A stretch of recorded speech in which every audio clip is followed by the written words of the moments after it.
আসসালামু আলাইকুম রহমতুল্লাহ বরকাত। আমি আজকে আবার একটা ভিডিওতে চলে আসলাম। দুঃখের সাথে বলতে হয় যে এত ভিডিও করি, জানি না কতটুক পর্যন্ত যায়, কতটুক পর্যন্ত আল্লাহ পাক কার কাছে গিয়ে ভিডিওগুলো পৌঁছে। তা আজকের ভিডিওটা প্রচুর পরিমাণে শেয়ার করবেন, আর আমার ইউটিউব চ্যানেলটা আপনারা সাবস্ক্রাইব করবেন, লাইক শেয়ার কমেন্টস তো করবেন, আপনাদের মতামত যাবেন। 64 জেলার ড্রাইভার ভাইদেরকে আমি উদ্দেশ্য নিয়ে আমি আজকের ভিডিওটা শুরু করছি। বিসমিল্লাহির রহমানির রহিম। আল্লাহ পাক সবাইকে হেদায়েত করুক। তবে সবচেয়ে বড় কথা হলো দৌলতদিয়া ঘাটের ফেরিঘাটের যেই ঘটনাটা, এটা মর্মাহত। আল্লাহ পাক প্রতিটা ফ্যামিলিকে শক্তি দেখ, ধৈর্য করা শক্তি দেখ, আল্লাহর কাছে প্রার্থনা করি। তো ড্রাইভার ভাইদেরকে আমি একটা জিনিসই বলি, আপনারা এখনও আমি বলি যে আপনারা সাবধান হন। এইবার ঈদযাত্রায় যে পরিমাণের অ্যাক্সিডেন্ট হয়েছে এটা বলার বারে, এটা আমার মনে হয় ইতিহাস চেঞ্জ হয়ে গেছে। খালি এক রাস্তা না, লঞ্চ বলেন, রেল বলেন, নৌপথ বলেন, আর ফেরি বলেন, আর দূরপাল্লা বলেন, সব দিকে এবার মানে কি বলবো, অ্যাক্সিডেন্টের জন্য ঠিক আছে এবার হেডটিক করছে। এই অ্যাক্সিডেন্টের লেগে বহুত ভিডিও আমি করি আপনাদের পাশে, আপনাদের জন্য সতর্কমূলক ভিডিও করি। আপনারা কতটুকু জানেন, আমি কতটুকু দেখেন আমি জানি না।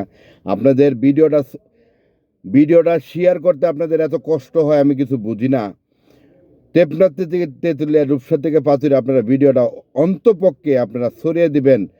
আজকাল যে দূরপাল্লার যে অ্যাক্সিডেন্ট হিস্টোরি, এই জায়গার থেকে বাড়ি হইতে হইলে ঠিক আছে প্রতিটা ভাইয়ের কাছে, প্রতিটা ড্রাইভারের কাছে, প্রতিটা হেল্পারের কাছে, প্রতিটা জনগণের কাছে, প্রতিটা রাস্তায় পথচারীর কাছে আপনারা ভিডিওটা ছড়াই দেবেন। সাবধান আপনাদেরকে করা হচ্ছে, সাবধান আপনারা হচ্ছেন না, এটা হলো সবচেয়ে বড় কথা।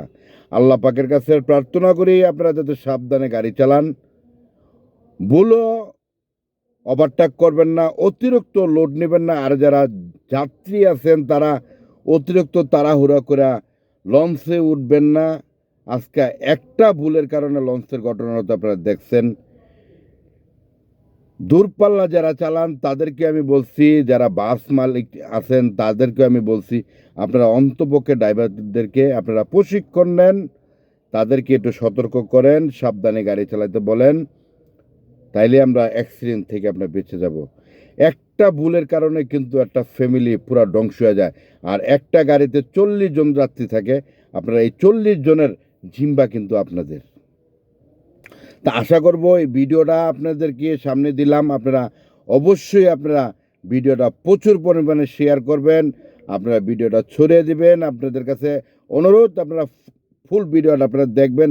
আমার প্রতিটা কথা, প্রতিটা কার্যকর আর যানবাহন লাইনে আপনারা ধৈর্য সহকারে গাড়ি চালাবেন। যারা বাস মালিক আছেন তারা ধৈর্য সহকারে ড্রাইভারদেরকে বলবেন। যারা লঞ্চ মালিক যারা, তাদেরকেও বলছি আপনারা সারেং যারা আছেন, হেল্পার যারা আছেন তাদেরকে সতর্ক করবেন, যাতে ব্যাগে দেওয়ার সময় যাতে এরকম দুর্ঘটনা না হয়। আর ট্রেনে যারা আছেন তাদেরকেও বলবো যে আপনারা লাইনগুলা অন্তপক্ষে ক্লিয়ারটা ভালোভাবে দিবেন।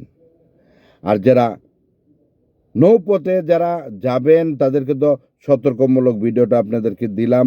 আর যারা ফেরি চলাচলে বাসগুলা যারা উড়াবেন তাদেরকেও আমি সতর্ক করি, ঠিক আছে? আপনারা দেখে শুনে নামবেন, দেখে শুনে উঠবেন।